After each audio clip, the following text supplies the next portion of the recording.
He's been banging on about how we are nothing but a bunch of tiny cogs in the vast digital mechanism. I find this actually incredibly pessimistic, this view that that's all we are. Hello everyone, and welcome to the Music Professor channel. I'm Matthew King, and I'm here with Loki.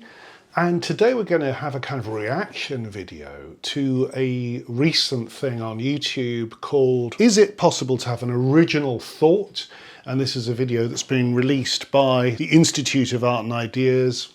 In this video, there's an exchange of views between the philosopher Victoria Trumbull and a guy called Tony Sampson, who's a reader in digital communication at the University of Essex's Business School. And they get into a little bit of a spat about the nature of creativity. And before we get going, please, if you like our videos, please like and subscribe and consider donating. Recently we've been giving out a few appeals for donations because this is a channel that relies on your generosity in order to keep going, and we just can't keep delivering the free content that we do unless we get a lot of support from you guys. So please, if you like what we do, please consider donating to the channel or join our Patreon community or our members so that you can, in effect, be a regular patron of the channel, and that'd be absolutely amazing. And today I'm wearing my Neptune t-shirt. This is part of a collection of t-shirts that I've got from Amadeus Apparel. We have a little deal with Amadeus Apparel on this channel. You can order your t-shirt using the discount code, which is in the video description below, and that enables you through this channel to get a discount from Amadeus Apparel. Now let's get on with the debate. So I'm going to play short clips from the video so that we don't get into trouble with the Institute of Art and Ideas for copyright infringement. So I'm going to play short clips. So we're going to start with Tony Sampson holding forth about... Tony Sampson seems very bound up with the idea that living in an age of massive networks, digital networks, we're all really just prey. We're just almost unconscious participants in the vast networks, and our ideas are fed to us by digital networks, by companies, and we are moulded by our digital environment. That's broadly the case he's making. Let's get going. So I think that's where the debate needs to go. We can talk about rescuing ourselves as philosophical individuals, but I think those networks are a lot more important at the moment. So he's been responding to Victoria Trumbull's observation earlier on in the programme. I think she made a really important point, actually, which is that in an era when we are bombarded by digital information, the most important thing we can do as a species is assert our own creative individuality. She says this rather beautifully, so I'll quote what she says. I think really the way that we can rescue ourselves from that rather dystopian vision is by rescuing the sense of creativity that surges up from the bottom of that well and pours itself out onto the world. So I would argue for a restoration of individuality. So Victoria Trumbull has made that rather passionate case. Tony Sampson dismisses it slightly patronisingly in terms of it's all very well making a case for individual creativity. What really matters is these vast networks that are controlling us. So then Joanna Trumbull comes back at him with this I think rather brilliantly chosen question. Wait, can I just ask one question though? How does genuine creative genius arise then in your case? If everything is just, if the self just emerges from this impersonal network of forces, then how do you explain a Mozart? How do you explain a Beethoven? How do you explain a Shakespeare? Okay, before we hear Mr. Sampson's response, Victoria Trumbull's put the case to him that there are in history absolutely card-carrying cases of individual human beings doing something so extraordinary that it broadly shifts culture. These people, single, tiny, microscopic organisms, and he's been banging on about how we are nothing but a bunch of tiny cogs in the vast digital mechanism. I find this actually incredibly pessimistic, this view that that's all we are. And she's coming back and saying, well, there's more to humanity than that. Some of you will remember, and I'm going to put it in the digital description below, that I did do, I think it would have been at least a year ago, possibly 2 years ago, a video about genius. And in that video, I had a kind of free improvisatory discussion about this topic and about trying to define what genius is. One of the problems with the word genius is that it carries this rather lofty connotation of certain individuals, usually male, being blessed with a sort of divine knowledge. My video about genius actually tried to undermine that idea to some extent because I don't believe in it. But nevertheless, I do believe that there is such a thing as human genius, and I'm going to try and redefine that again today. I recall being in a class many years ago at Guildhall when a student took absolute exception to me using the word genius. And they said it was absolutely inappropriate and that the word carries with it a whole sort of patriarchal association. Now, I understand that to some degree it does carry that association, but I do want to say that we can't throw the baby out with the bathwater completely, because ideas like genius do matter, especially now, because we need to have some confidence in ourselves as a species. And the reason why we can have confidence is because there are these amazing examples of human beings doing unbelievably extraordinary things. And they're not all men, my goodness. Look at Martha Argerich. Look at Iris Murdoch. Look at Jane Austen. Funnily enough, in her question, Victoria Trumbull's three geniuses are all men: Mozart, Beethoven, and Shakespeare. I'm very happy that she's chosen those three. They're all favourite people of mine. Let's see how Tony Sampson responds to the question. Not by creative genius. Funny enough, I was in Hay yesterday and I bought a book on Kandinsky. And it starts by saying Kandinsky was famous because he was the first person to produce an abstract painting. Okay, well, he doesn't answer her question, does he? He goes off on a little detour about Kandinsky. I can't blame him for that. Of course, when you're in a public discussion like this, you're welcome to go into little digressions, but it's funny that he does that immediately into Kandinsky, because she wasn't asking about Kandinsky. But let's go with him on this. Kandinsky, Vasily Kandinsky, wonderful Russian painter, turn of the 20th century, is a fascinating figure, very, very equivalent in some respects to the great Arnold Schoenberg. They were very, very close at one time. They corresponded in immense detail at exactly the moment when Kandinsky went towards abstraction and Schoenberg went towards atonality.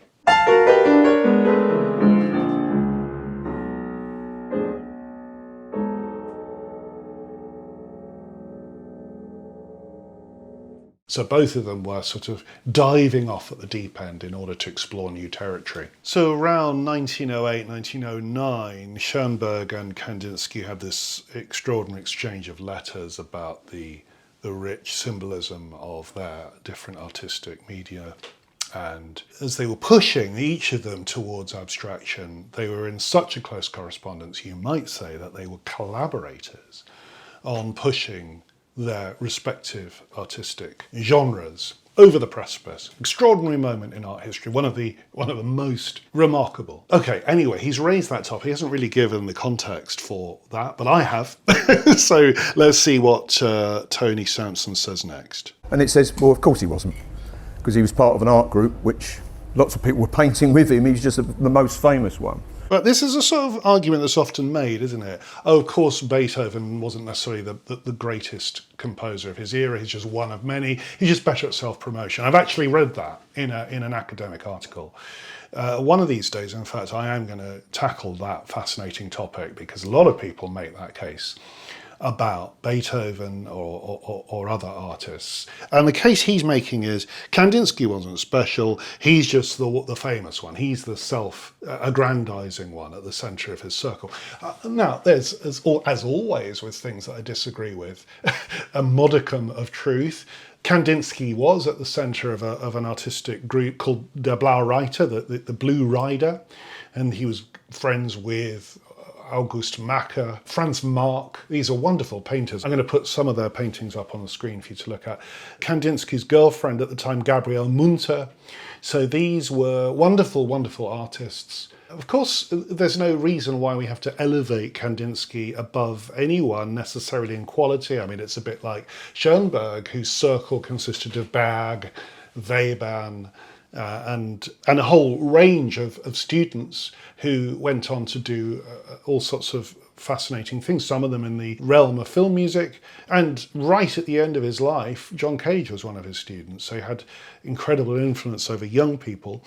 But nevertheless, Schoenberg was one of the first to compose atonal music.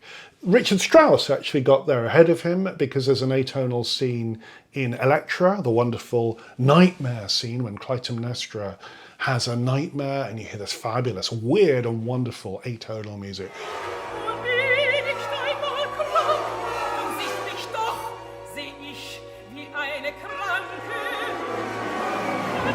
Richard Strauss, great late Romantic composer, is actually the inventor of atonality, and that's a topic perhaps we should explore in another video. But Schoenberg was certainly there, right at the cusp, and he embraced atonality in his second string quartet and then went on to write the wonderful 5 pieces for orchestra opus 16.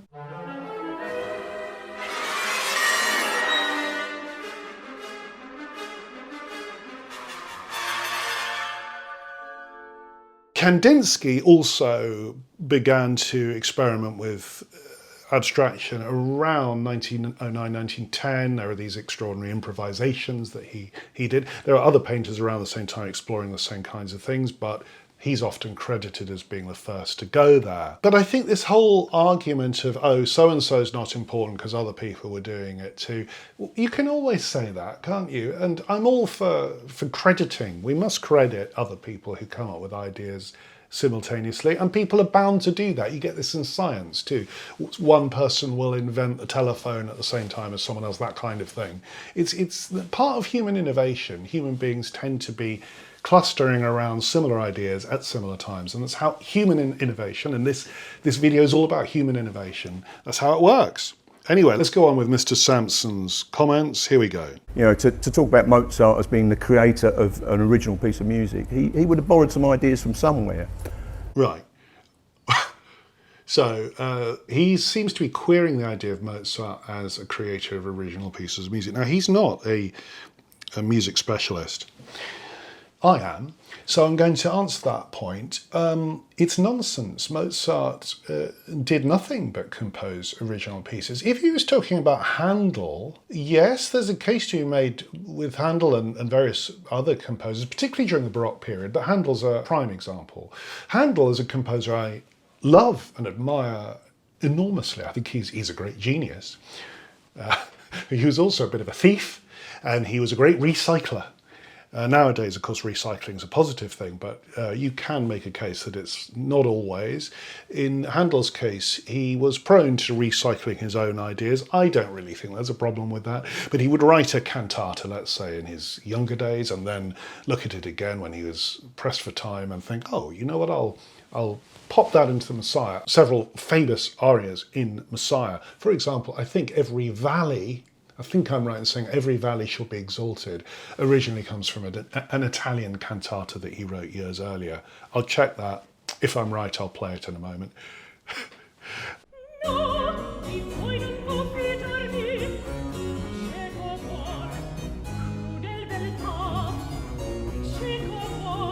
So he would borrow from his own work, but Handel was also capable of borrowing from other people's work, people he admired.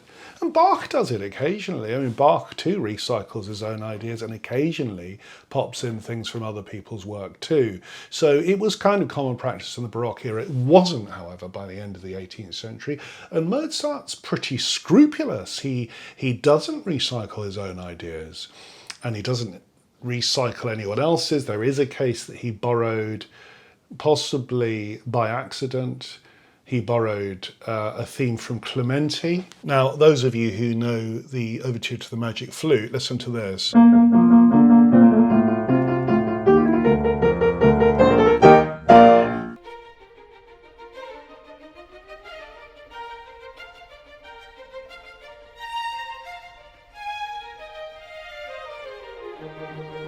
Mozart does a cleverer thing because he creates a fugal exposition out of it, and it's cheekier and funnier than Clementi's original. So he improves it, to be honest, which reminds me of that marvellous scene in Amadeus, which we've talked about in the programme before, where he improves Salieri's March. The rest is just the same, isn't it?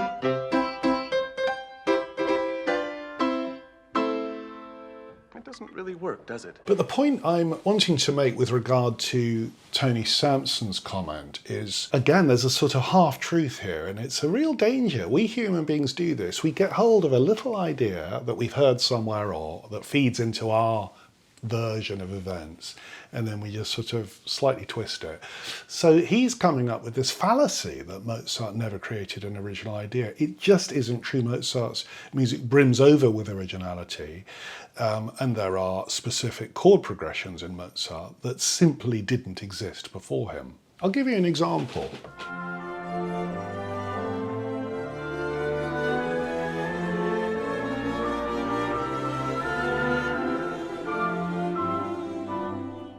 Look at this marvellous sequence he writes. No one had ever written anything like this before. And you've also got the oboes above it. Look at that.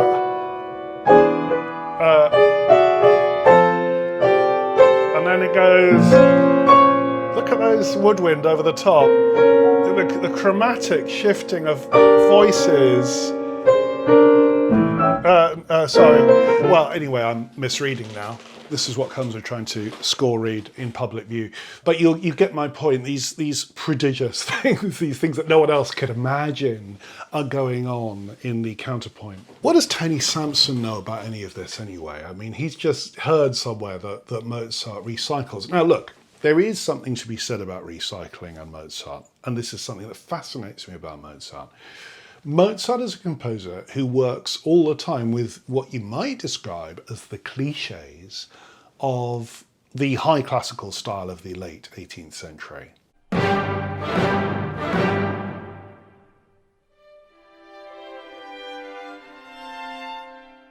The cadences, the little formulae, I can improvise the sort of thing. This sort of thing, the standard rhetorical tropes of style. These are all part of Mozart's vocabulary, and of all great composers, he's very, very happy to just float along with those devices at hand, because he knows that those devices help him to organise his material into sentences, into an absolutely communicable format. This is a master communicator. Mozart is a master communicator. He's a great dramatist, like Shakespeare, and he wants his musical language to communicate. That's why he uses these rhetorical devices. He's very happy to just slip into the standard patterns of the period, but he's always disrupting them. He's always creating a kind of magic out of those tropes. Do you remember in the Lawrence Crane video last week, I said that the wonderful thing about Lawrence Crane's music is the way that he puts apparently standard chords into absolutely surprising combinations. And that is a definition of genius, is that way that you can take hold of simple things.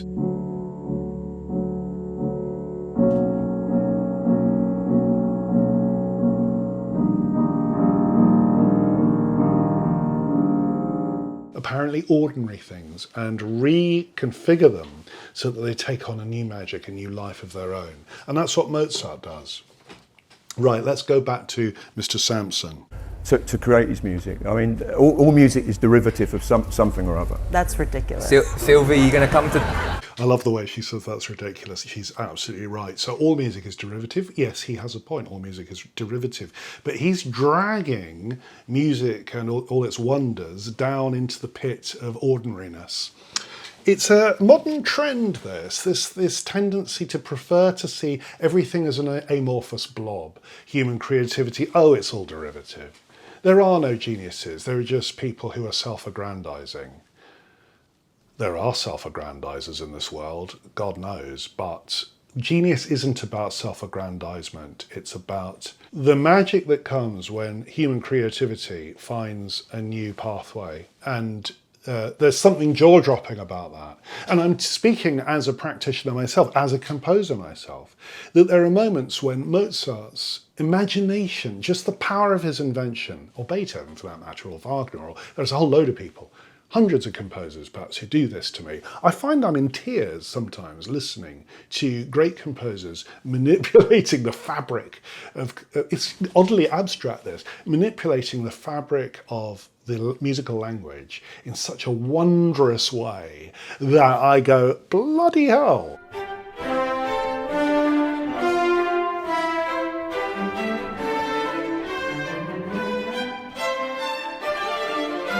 You know, this is the miracle of human creativity, ladies and gentlemen. It really is. This is why, as Francis Ford Coppola said in a recent interview, we are a genius species. Don't let anyone convince you that we're just an amorphous blob and prey to AI and digital networks. That isn't true.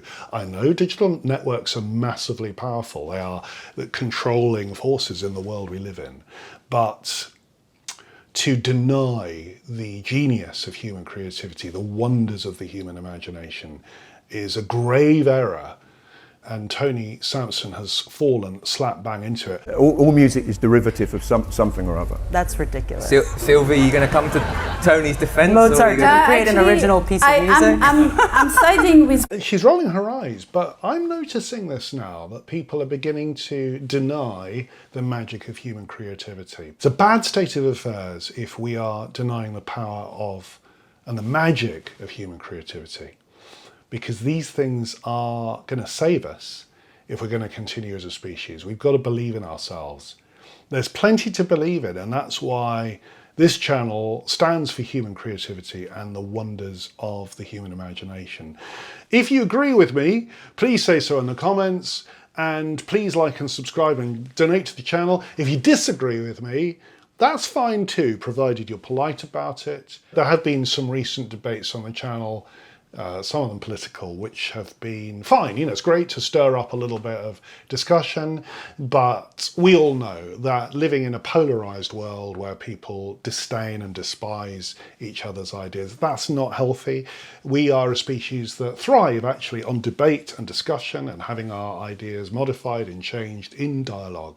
And can we have that kind of debate on the channel? I've been so delighted over the years that there have been discussions where people have had their opinions altered, minds have been changed. That's what it's all about. We all need to have fresh perspectives. And I've had the joy of so many times, especially recently, we did a video last week about Florence Price's Second Violin Concerto, a piece that one of you introduced me to, and it was amazing. And it happens to me all the time because people are always recommending things and I listen, and it opens my mind. So dialogue and changing people's minds, that's what we need. We need more of that, and much less of trenchant, angry, I'm right kind of views, because that's not really what being human is all about.